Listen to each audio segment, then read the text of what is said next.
मैं जो कुछ हो रहा था मैं उसको आज पहली दफ़ा देख नहीं रहा था। कौम ने शायद पहली दफ़ा देखा है। ये तो सीधी सी बात थी कि DGISI बनाया जाता है। अयूब खान के दौर में और कैफियत थी, नाम ISI नहीं था, कुछ और था।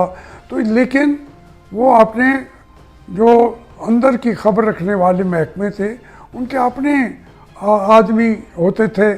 होते होते जो ही इंसानी शऊर और पाकिस्तानियों का की सियासतदानों में थोड़ा सा सांस बहाल हुआ। एबडो के दुनिया से, तबाहियों से जो बचे कुचे लोग थे उन्हीं के वो कहते हैं जी उनके दरवाज़ा 4 है या 2 है या 3 है GHQ का।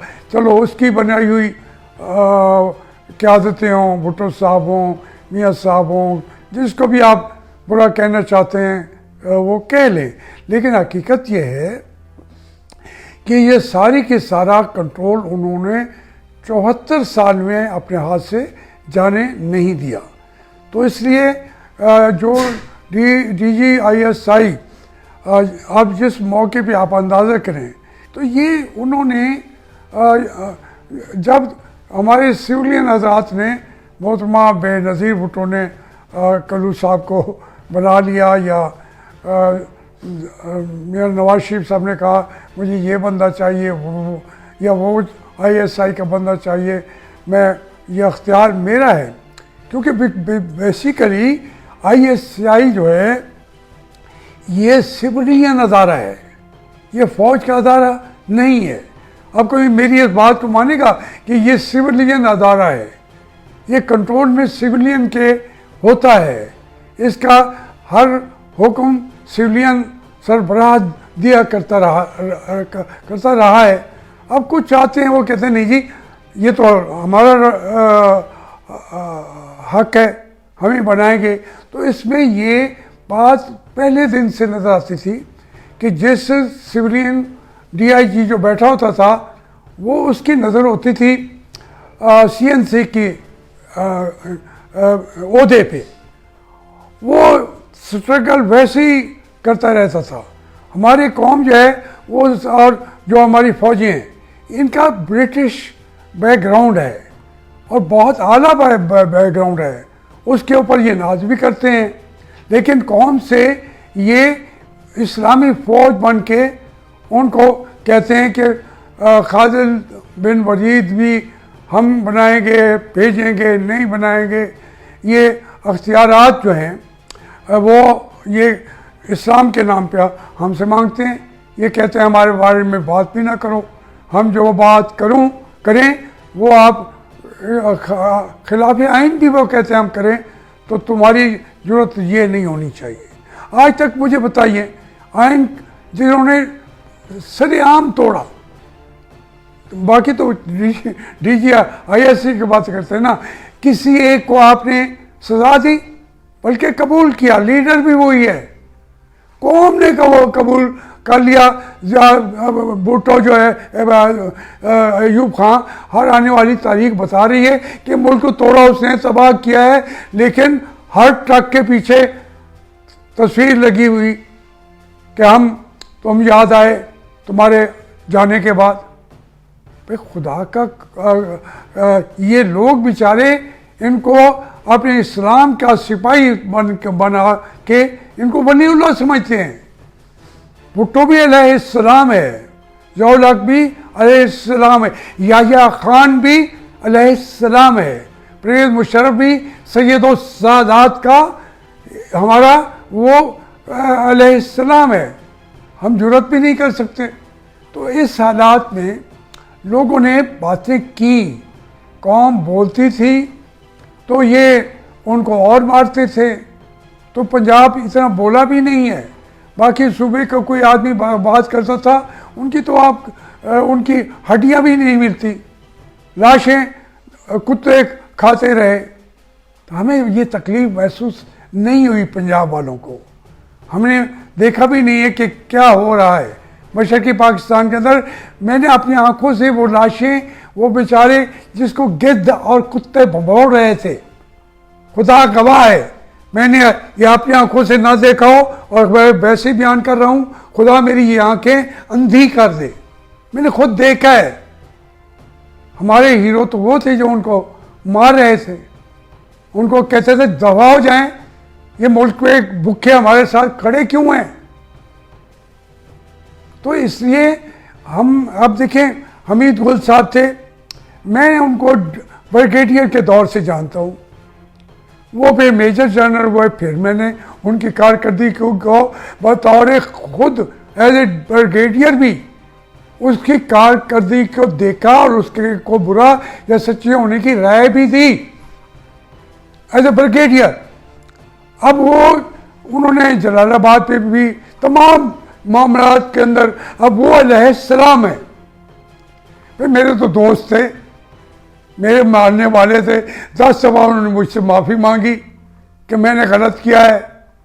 अब मैंने एक दफ़ा कह दिया तो मुझे वो कहने लगे जी वो तो रहमतुल्लाह अलैह है। भाई अल्लाह ताला हर एक पे रहमत भेजे, मैं भी कहता हूँ रहमतुल्लाह अलैह है। मैं ये बातें इसलिए नहीं कहता कि मैं हमीद गुल की मुखालफत करके कोई मैं इससे हार पर फतह कर लूँगा हमीद गुल साहब को, नहीं, उनके बहुत अच्छी बातें भी थी, सोच भी रखते थे। मैं आपको एज ए होल बता रहा हूँ कि DGISI की नज़र होती है कमांडर इन चीफ बनने के लिए, हमीद गुल भी यही चाह रहे थे।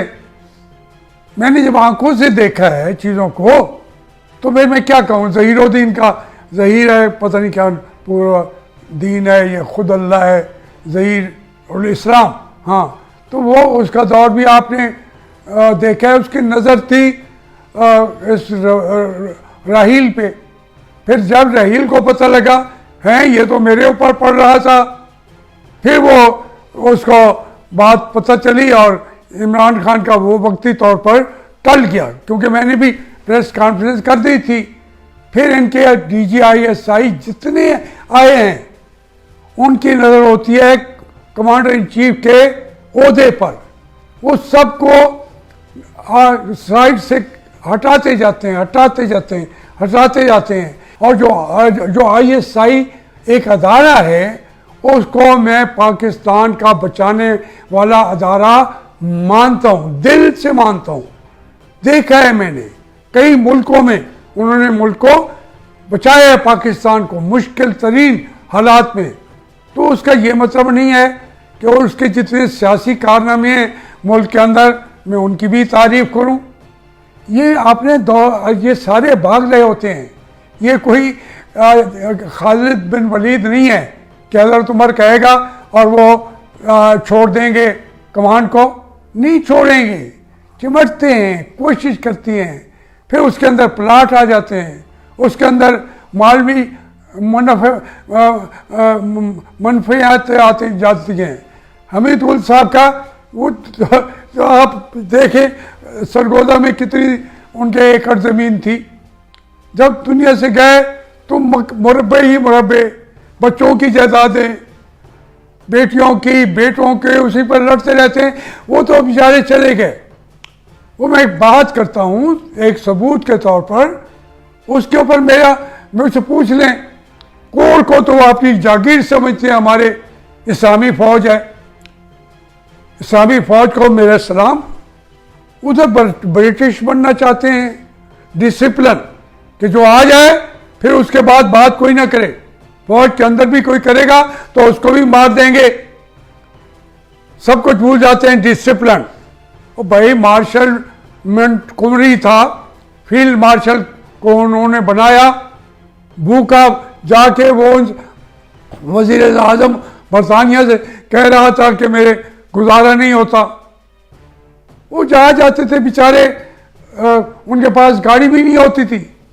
ये वहाँ या तो वो बनना चाहते हैं, पूरी फौज बनना चाहती है तो बने, जी बिस्मिल्लाह। और इसी वजह से उन्होंने दुनिया पे कंट्रोल भी किया कि उनकी आर्मी ने आज तक वहाँ कुछ हो नहीं सकता। एक आदमी ने मार्शल लगाया, क्रॉमवेल ने बहुत आला काम किए, इस्लाहात की, हेल्थ पॉलिसी दी, सब कुछ दिया। आज भी आप जाएं बरतानी में, कामल हॉस्पिटल जो है, दिल की बीमारी दूसरी तीसरी वहाँ होती है, लेकिन उसको लोगों ने पकड़ के फांसी, उसकी लाश को ट्रिफालगर चौक के ऊपर कि तुमने मार्शल लॉ क्यों लगाया था। हो सकता है मैं कुछ मामलात में ज़ियाउल हक को देखता हूँ, उसने वलियों वाले काम भी किए हैं। मैंने हर मरहले पे देखा, एक पैसे की बेईमानी भी उसने नहीं की है, लेकिन आइन के साथ बेईमानी करना, ये एक ही चीज़ काफ़ी है। तो इसलिए अब कोई बुरा मनाए मेरी बात को, मैं ज़ियाउल हक के ज़ाती हैसियत में ममनून भी हूँ, लेकिन इसका ये मतलब नहीं है मुझसे अगर उन्होंने झूठ बोला कि हम इलेक्शन करा रहे हैं, 1 साल के अंदर करा रहे हैं, इसलिए आप आ जाएं। मैं जमहूरियत के शौक में मैंने हल्फ उठाया, लेकिन फौरन छोड़ दिया।